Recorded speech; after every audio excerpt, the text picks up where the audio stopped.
Are you putting in hours on the bike but still not seeing the weight come off? You are not alone. In this video, I'm going to show you exactly why your cycling isn't helping you lose weight and the simple fixes that will change everything. These aren't just theories. They're proven solutions that work even if you have a busy life with limited time to train. As a cycling coach who's helped hundreds of busy riders transform their bodies, I've seen the same patterns over and over. Most cyclists make the same mistakes, and it's not your fault. There's a lot of bad advice out there. I've used these exact strategies to help riders lose 15 to 20 pounds while actually improving their power on the bike. The best part? These fixes don't require more training hours. Perfect if you're juggling work, family, and life. Here's what we'll cover today. First, the big nutrition mistake that's stopping your weight loss. Second, the training error that wastes your limited riding time. Third, the recovery problem that's keeping the weight on. Fourth, the mindset shift that makes everything easier. Finally, a simple 7-day plan to get you started right away. By the end, you'll know exactly why your current approach isn't working and have a clear plan to fix it. Let's get started. The first and biggest reason you're not losing weight despite all your cycling is simple. You're eating back all the calories you burned and often more. Here's what happens. You go for a hard 90-minute ride. Your app says you burned 800 calories. You feel great, then you come home starving. You think, I earned this, and eat a big meal, maybe with a recovery shake. Later, you might have an extra snack because, hey, you worked out today. By day's end, you've eaten 1,000 plus extra calories while only burning 800. This happens because apps and bike computers overestimate calories burned by 20-30%. Exercise makes you hungrier, so you eat more without realizing it. We tend to reward ourselves with food after exercise. Here's how to fix it. First, stop using exercise as an excuse to eat more. Think of your rides and your diet as separate things working together toward the same goal. Second, track your food for just 1 week. Use a free app like MyFitnessPal. Don't change what you eat yet. Just log everything honestly. Most people are shocked to see where their calories really come from. Third, plan your post-ride meal before you ride. When you're hungry after a ride, you'll make bad choices. Have a protein-rich meal ready to go with about 20-30 grams of protein and some carbs. One friend of us, Mark, was riding 5 hours a week but couldn't lose weight. When he tracked his food, he found he was eating an extra 3,000 calories a week in post-ride snacks and larger meals. Once he planned his post-ride meals, he lost 12 pounds in 8 weeks while keeping the same riding schedule. Remember, you can't outride a bad diet. Even pro cyclists who train 20 plus hours a week watch what they eat. For us busy folks with jobs and families, nutrition is even more important. The second big mistake is doing the wrong kind of riding for weight loss. Many cyclists do the same moderate intensity rides all the time. You know, the ones not easy but not super hard. You're breathing heavier but can still talk. This feels like good exercise, but it's actually the least effective for weight loss. Here's why. These medium rides aren't hard enough to create big fitness gains, but they're hard enough to make you hungry and tired. They also don't create the afterburn effect where your body keeps burning calories after you finish. Instead, you need to split your limited time between 2 types of rides. First, do truly easy rides. I mean really easy, this is what we call zone 2. You should be able to have a full conversation. These rides build your fat-burning engine and don't stress your body or make you super hungry. They're perfect for burning fat. Second, add some very short, very intense intervals. Just 15-20 minutes including warm-up and cool-down. These create the afterburn effect where you keep burning calories for hours after. They also preserve muscle, which keeps your metabolism high. Here's a simple plan if you have 4 hours a week to ride. 2 90-minute easy rides, truly conversational pace. 1 60-minute ride with 4-6 short hard intervals. 30 seconds hard, 2 to 3 minutes easy recovery. Sarah, a busy lawyer, was riding 5 days a week but seeing no weight loss. When she switched to this pattern, she lost 15 pounds in 3 months while cutting her riding to just 3 days a week. The key is being honest about your intensity. Most people ride their easy rides too hard and their hard rides too easy. Use the talk test. If you can't speak in full sentences, your easy ride is too hard. The third reason you're not losing weight is poor recovery, specifically not getting enough sleep. This might seem unrelated to cycling and weight loss, but it's actually critical. When you don't sleep enough, several things happen. First, your hunger hormones get messed up. Ghrelin, which makes you hungry, goes up, while leptin, which signals fullness, goes down. Second, your body holds onto fat as a stress response. Third, you have less energy for workouts and daily activity. Fourth, you make worse food choices when tired. Studies show that people who sleep less than 6 hours a night are 27% more likely to be overweight. For cyclists, it's even more important because you're stressing your body with training. Here's how to fix it. First, make sleep a priority. Aim for 7 to 8 hours minimum. This might mean watching less TV or scrolling less on your phone. Second, create a wind down routine. The hour before bed, Dim the lights and avoid screens. Read a book or stretch instead. Third, keep your bedroom cool and dark. Even small amounts of light can disrupt sleep quality. Fourth, time your rides right. If evening rides keep you awake, try morning or lunch rides instead. One of our friends, David, was doing everything right with diet and training, but still not losing weight. When he focused on improving his sleep from 5 to 6 hours to 7 to 8 hours, he lost 8 pounds in a month without changing anything else. Remember,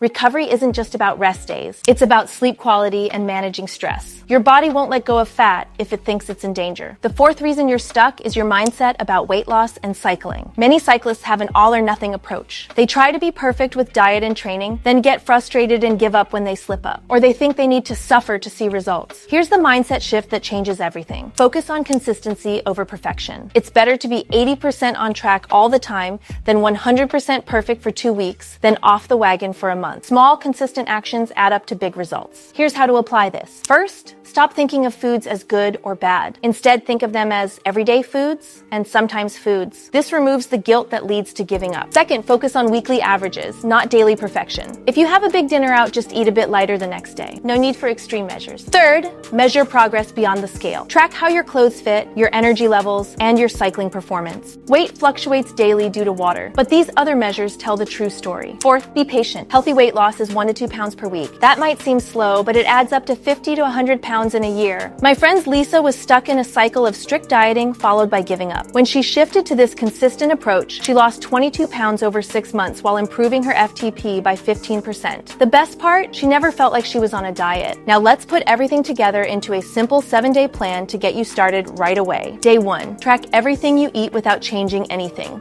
Just get a baseline. Day 2, do a truly easy ride, conversational pace, for 45 to 90 minutes. Prepare your post-ride meal before you leave. Day 3, create a sleep improvement plan. Set a regular bedtime and wake up time. And remove electronics from your bedroom. Day 4, do a short, intense session. After warming up, do 4 intervals of 30 seconds hard, 2 minutes easy recovery. Cool down well. Day 5, plan your meals for the next few days, focusing on protein at each meal and plenty of vegetables. Day 6, another easy ride, focusing on keeping it truly easy. Use the talk test. Day 7, review your week. What worked? What was challenging? Adjust for next week. This simple plan addresses all the key areas we've discussed. It's not about being perfect, it's about being consistent. Remember these key points. You can't outride a bad diet. Don't forget to split your training between truly easy and very hard. Prioritize sleep and recovery. Focus on consistency, not perfection. Be patient and track progress beyond the scale. And one final tip, find an accountability partner or join a community of like-minded cyclists like ours. Having support makes everything easier. If you've been frustrated with your lack of weight loss despite all your cycling, I hope this video has shown you why, and more importantly, how to fix it. These aren't complicated strategies, but they work. I've seen them transform hundreds of cyclists' bodies and performance. If you found this helpful, please hit the like button and subscribe for more practical cycling advice. Leave a comment below with which of these areas you're going to focus on first. For more support, join our free ForCyclers community where we share daily tips and support for busy cyclists.